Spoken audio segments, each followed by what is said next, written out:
Alix here. Welcome to another episode on Love and Waves and Soul Stream. Let's see what comes out today. I kind of wanted to talk a bit about collapsing duality, moving into that unity consciousness, moving into love and unconditional love and above, moving into that 5D space of very neutral observing.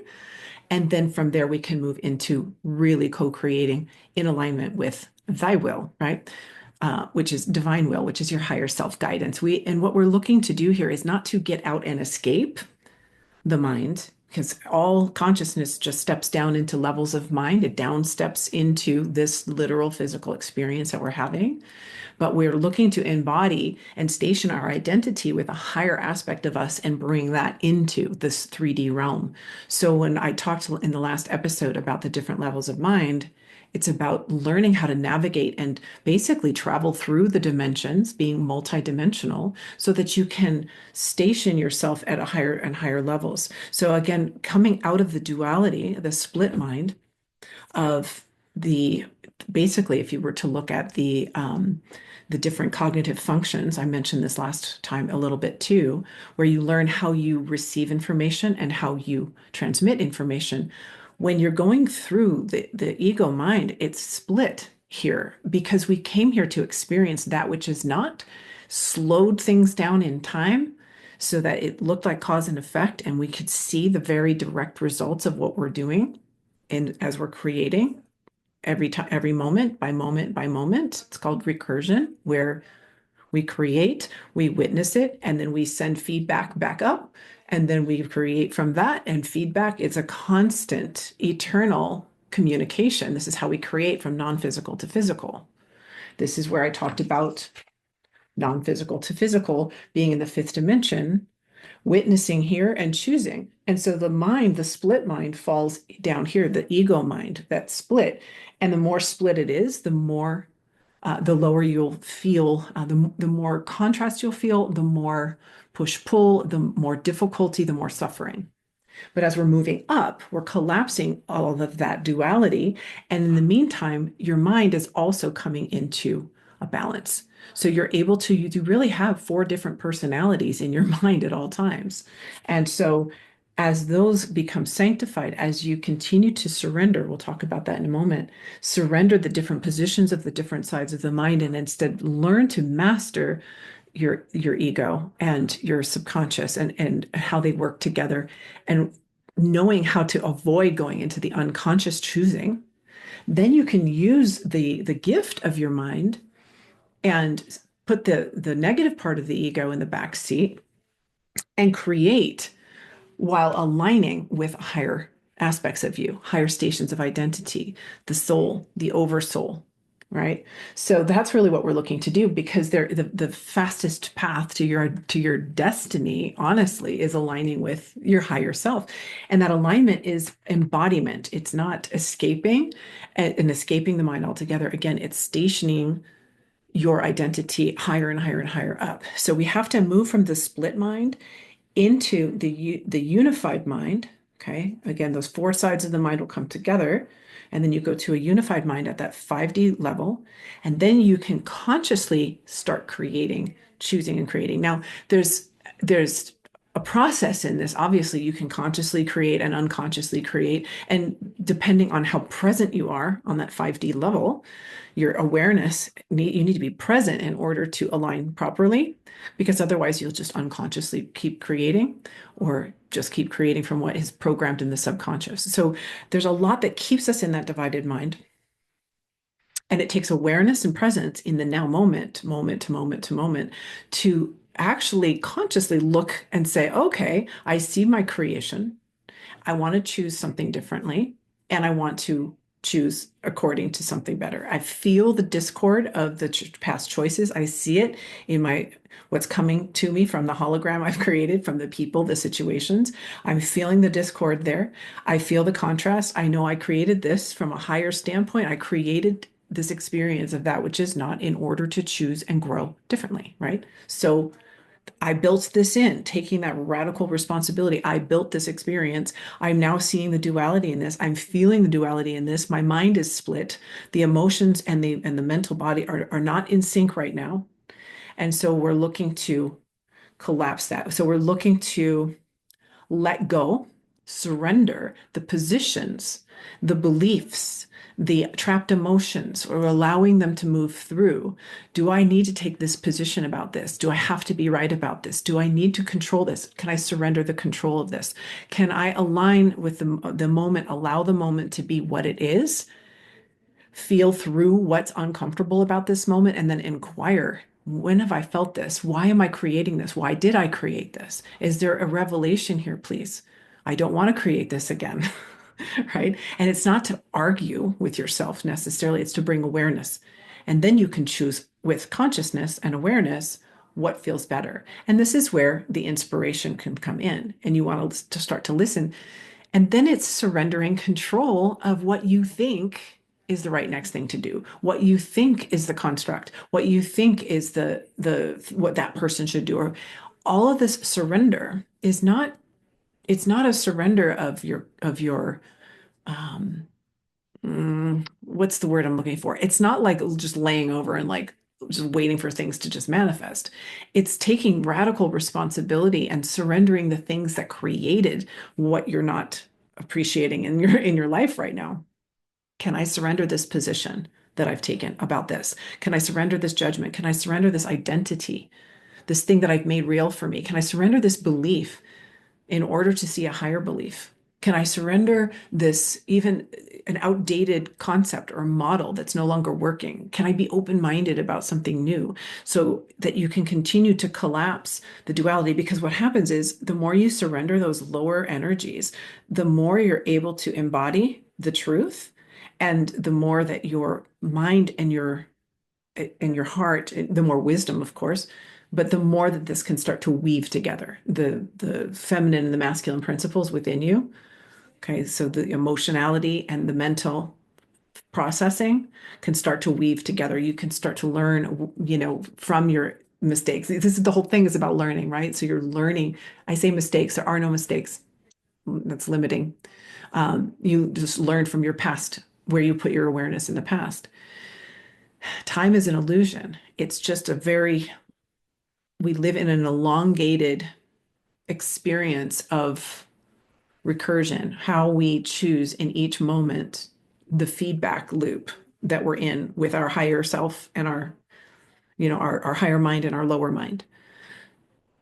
I should say the non-physical and the physical. Okay. It goes through us. It goes through these layers of mind. And again, the higher mind that you use, the creation becomes aligned with that.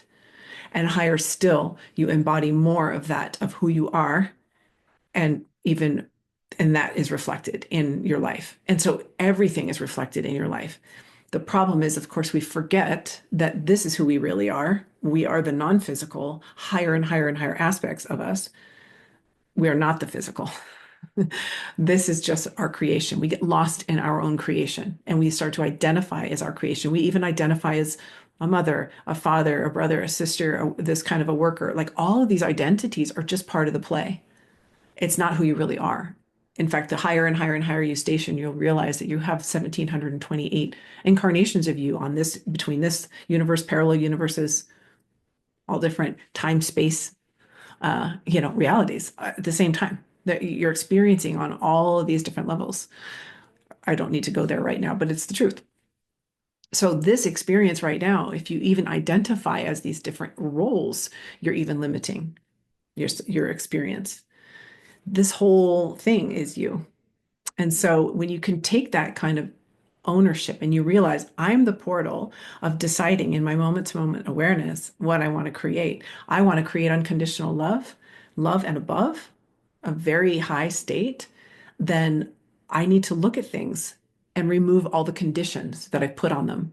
I need to remove the conditions that I've put on myself in order to love myself. The conditions about this person, the situation, you have to take a very macro lens look at creation and realize if this is all one thing and it's all balance, energy seeks to balance itself. That's all it does.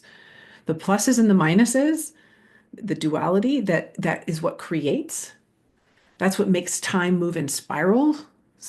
Time is spirals. It's just constantly creating, creating, creating. It's the positive and the negative. It's the masculine and feminine principles that create. And so it's always seeking to balance itself. So if you can look at the whole world and realize this whole universe is seeking to balance itself. What's my role in this? I can learn and seek to balance myself, my own energies within, which ripples out and helps other people to do the same thing. And the more that people are coming into these higher levels of consciousness, the more it affects the whole, the all. It's all one consciousness experiencing all these different aspects, different apertures of the same of the creation. And we have the free will to go with that, to go with that which is in alignment, in divine alignment and divine right harmony and divine right timing. We can align with that and create unbelievable reality. Or we can fight that. That's our free will, is to choose otherwise, to experience that which is not, to experience lack. There's no such thing as lack. Lack is a non-thing. There's no such thing. But when we believe in lack, this is something to surrender, by the way. When you believe in lack, now you have to do all these things to make lack real.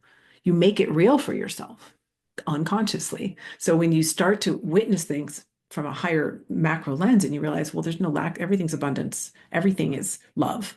It's just that there's imbalances in the energies and it's trying to work itself out, and it's doing that everywhere. So to bring this home, to come into to love and unconditional love, to come into that fifth dimensional plane and above, of course, but that fifth dimensional plane of becoming the observer, the observation deck, and observing that when you stand there, you're in the eye of the storm. You're able to see all things that are happening without the judgments of any kind, any expectations of any kind. You, if anything, you only see the truth playing itself out. You see love. Everything is love. So it's just love balancing itself. It's just, it's really a beautiful way to see things. And it does take some time because we have to be willing to surrender that which is not. We have to surrender that which is not, because we've already experienced that which is not. We're done with that experience and that suffering, and now we're bringing it home. We're coming back into love, into the truth, because we've gone as far as we can with that experience. This is the in-breath that I talk about that we're on. So even though moment to moment, this recursion of what do I place my awareness on? What am I saying yes to? That's what I'm experiencing moment to moment to moment. Wherever my awareness is what I'm creating in that moment. It looks like time. But even on the macro lens, you look at the entire universe, it's also in a process of recursion. We've created all of this on this massive level, all of creation, and now it's coming back into, as it comes around, the whole universe comes around the central sun.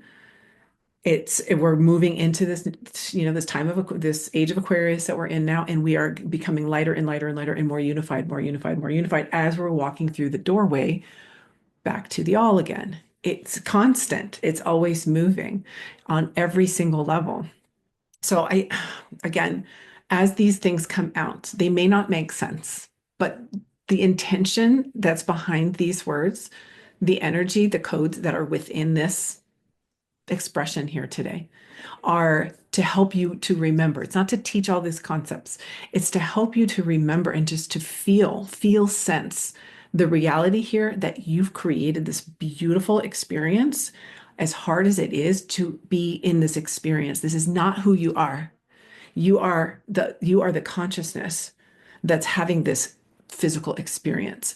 And when you really, really, really get that, and you get that everyone else is as well, and that they're creating their whole hologram just as you are, then you can start to dance with this and recognize that it's just the expression of love with some things that seem to have, like if we judge it, seem to have gone haywire, but it's not. It's just energy trying to seek to balance itself, because from our free will choices, we've gone with a split mind, a lot of egoic choices, because we believed in fear, we believed in lack, we believed in all of these things, and we have all these belief systems, and we need to be right, we need to control, and we're running away from this, and we're trying to hold on to that, and it's a mess, right? But that's the experience we wanted to have.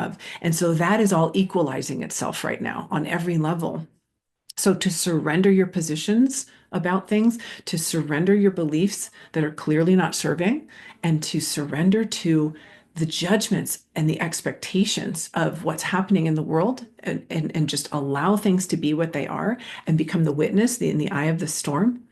You can hold your peace. You can create from consciousness, from the awareness of the now moment. And as your frequency builds and builds and builds, and as you embody more and more of that, the higher aspects of you, that those higher stations of consciousness, it opens up more and more levels of your multidimensionality, and your experience becomes ease and grace and peace and beauty and love and joy, even within the storm of the lower mind's creations and what it feels like to live there. These are truly all multiple dimensions that you can live in this physical realm. You can see everything that's going around, like going on around you, that seems discordant to most people, and the fighting and all that separation. But if you're not identified with separation consciousness anymore, you don't experience the suffering anymore.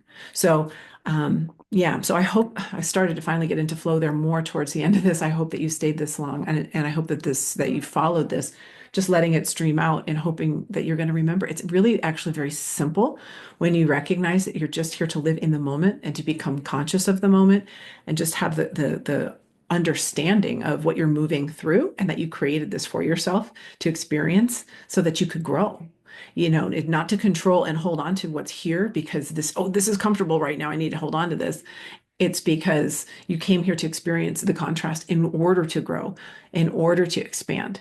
And now it's time to gather up all that learning and bring it back to unity, so you don't get lost again, because we all kind of got lost in this creation, right? At a certain point.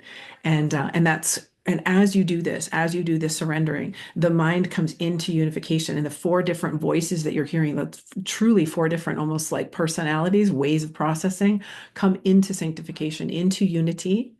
And that is what's going to bring in that access to superconscious instead of the unconscious, and the, you know, just living not you can go into the four different sides: the ego, the subconscious, the unconscious, and then the superego. Those are like the four sides. When that all gets sanctified, now you're mainlining it with superconscious, and you're so beautifully balanced. It's really is like the masculine, feminine, it's the left and right brain. And so as you move up the scale of consciousness, just to wrap this up, as you're moving up that scale that I'm always pointing to here, when you're down low, you're really balancing from very far, big duality to, attractions and aversions, and then less and less and less as you come up. And so you're balancing this direction, left and right. And then you're also, as you're moving up, you're balancing the heart and the mind. And so you're learning the wisdom. So as you are able to process the shadow and understand and learn from the shadow aspects of you, that's wisdom. That's the wisdom that you gain. So I talk a lot about those different ways of balancing, and we are going to go into the four sides of the mind a little bit, not to teach the whole concept fully, but just to understand that that might be a model you might want to look deeper into. So helpful to understand how your own personal ego works, how you can keep it in balance more and more, and what to watch out for when you start getting pulled down into the unconscious behaviors, because it just creates more chaos. So those are some good things to take a look at. So I think we'll talk about that really soon, if not maybe on the next one. But I'll have to listen to this and see if there's cohesion in it. Hopefully you got something, but please do comment. If you like this, give it a thumbs up, but definitely let me know if you have some questions about this that I can answer, and I can go a little bit deeper into some of these things if it makes sense to do that. So yeah, I think I'm going to leave it at that today. I hope you got value, and I'm hoping you're going to have a great rest of your day, and I'll see you really soon. Thanks.